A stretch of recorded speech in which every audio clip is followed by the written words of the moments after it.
Нема застој на границата со Грција, ниту поголеми гужви. Групите мигранти и бегалци се пропуштаат на половина час по принципот прв дојден, прв пропуштен.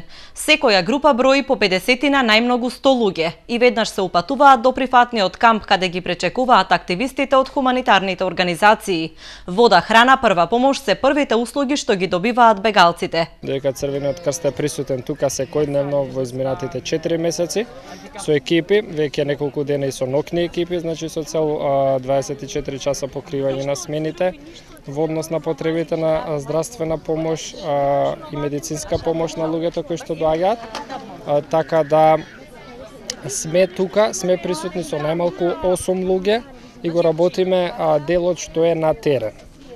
Значи, така, работиме сето она што пристига овдека со повреди, по потреба одиме значи на самата гранична линија или попатно каде што има луѓе кои што се уште не пристигнати тука и не евидентирани соодветно, значи со цел пружање на првата помош по проценка, првично на оние најзагрозените и потешки случаеви, доколку нема такви на мајките со деца и трудниците, а потоа на сите оние останати полесно повредени.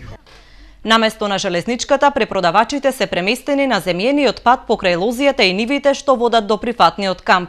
Нудат кутија цигари за 3 евра, но не се расположени да коментираат за својот бизнис со мигрантите.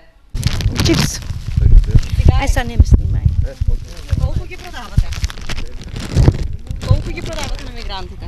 Питај го него, он е јас прв ден идам, он знае. Како прв ден идете? Прв ден сум. Не, јас само една кутија имам продаден. Една кутија што? Цигари, исто. Ај се не ми снимајте. По колку? Ај не ми снимајте, ај. Од отворањето на прифатниот камп цела недела мигрантите и бегалците не влегуваат во градот. Нивниот транспорт се врши од мостот кај железничката со такси и автобус, односно од платформата пред кампот со воз.